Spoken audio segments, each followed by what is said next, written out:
and hitting AJ with the elbow drop through a table. AJ Styles doing a springboard 450 on Dean Ambrose through a table.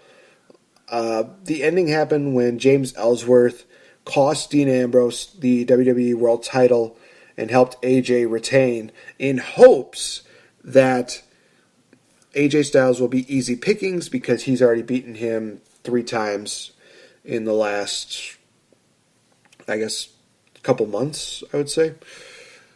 And to our chagrin, talking smack, James Ellsworth announced that Shane McMahon says, hey, you're going to get a WWE World title matchup this Tuesday on SmackDown. God, I hope AJ Styles breaks his leg. I do not want to see another no-chin music. And I'm hoping the calf crusher just demolishes that leg. I am over James Ellsworth. I do not like James Ellsworth. He is just not good. I am going to hate myself for saying this. He's not good for business. I don't understand the hype behind him. I mean, he's basically an everyday Mikey Whipwreck or Eugene. There would have came a point where it's like, okay, this would be awesome, but it's just getting to the point where I feel like he's getting jammed down our throats like, oh, hey, let's celebrate this guy. He's going to do this and blah, blah, blah, blah, blah. He's going to be the next world champion. I'm over it. I'm completely over James Ellsworth. I'd much rather have somebody else beat AJ Styles. I'd much rather have The Undertaker beat AJ Styles for the title. Because at least he deserves it. James Ellsworth has not done that much of anything. He's done 2 moves. Punches and a super kick. That's it. All in all, TLC was a really good show. I loved it. I don't have any major gripes with it. There were a couple spots where it was like, why'd they do that? I think the supercard deal that they did with Baron Corbin and Kalisto was kind of really weird. I don't understand the point of that. And then Kalisto kind of majorly botched because it was like, oh, where are the chairs? Where are the chairs? He was looking underneath the ring, and it's like, dude, right behind you. Oh. And he just starts throwing them in the ring. It's like, oh, wow, dude, that's embarrassing. But, all in all, like I said, I thought that Kalisto versus Baron Corbin was match of the night. Worst matchup on the card, I think, was indeed Nikki Bella versus Carmella.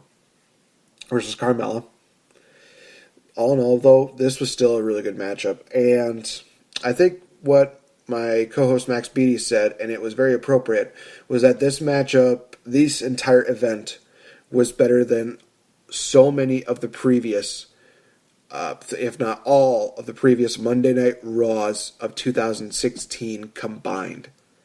That is saying a lot. That is saying a lot. That tells you how much Raw is tanking right now. And they have Roadblock, the end of the line coming up. It's going to be an interesting show, to say the least. Because I am honestly looking forward to the main event between Kevin Owens and Roman Reigns. I know they're also doing Seth Rollins versus Chris Jericho. That's going to be a damn good matchup. That might even be match of the night.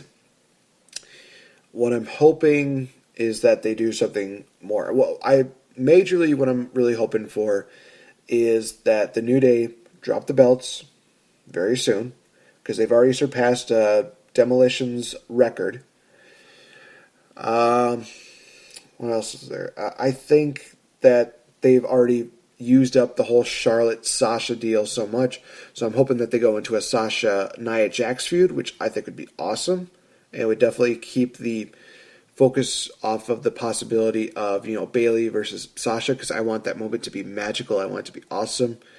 I'm hoping that they do continue, Sasha versus, Bayley versus Charlotte, I'm sorry, because I think they would have a great matchup on the pay-per-view.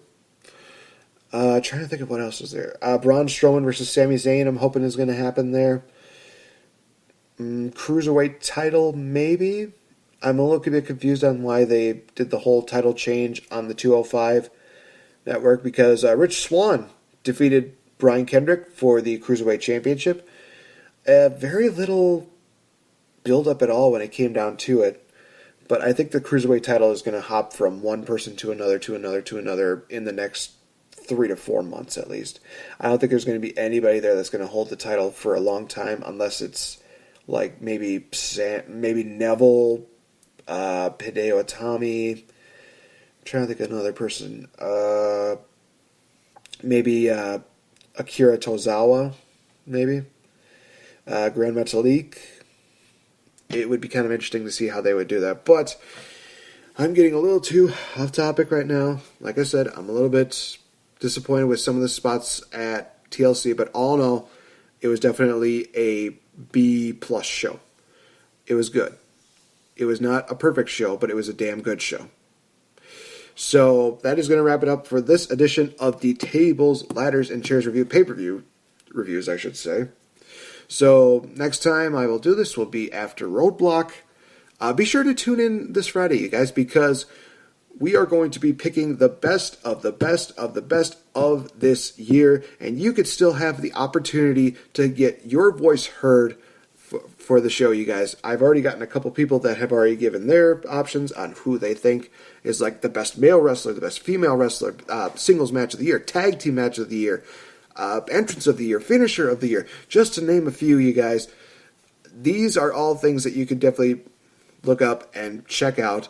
I've already got a lot of things that are really planned, and they're going to really be awesome going into 2017. Got a couple interviews already set up, and be sure to tune in, guys, to a special New Year's edition of the show, because there is going to be a major announcement that is going to shake the very foundation of the Squared Circle podcast. You definitely do not want to miss out on that. So for the Squared Circle podcast, of course, you could check out Spencer Hart at Spencer Hart TSC on Twitter.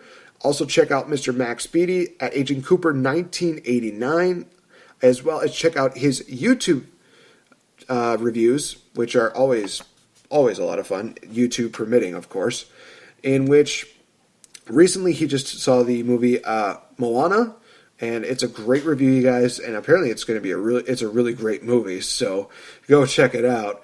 Of course, Max and I will actually be doing separate review shows for the Star Wars Rogue One movie that's coming out, as well as Assassin's Creed, so definitely take a close eye and pay attention to when those come out.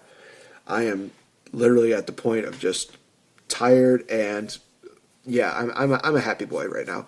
Anyway, so that is going to wrap it up for this edition of the Squared Circle podcast. Be sure to check out all of our videos, and be sure to check out on Wednesday, you guys, because as well, Change the F Up with myself and Victory Bell, as we're going to pick out the best movies of the year. Maybe we'll mention a couple of the bad ones, but we'll have to wait and see. And guys, be sure to leave your comments. Be sure to let us know what you think is probably the best movie of this year. And also, be sure to let us know what you think is going to be the best movie next year. So, this is Nate the Effing Great. Of course, you can always follow me on Twitter at Nate Effing Great. And I will see you guys in the next podcast. Bye-bye.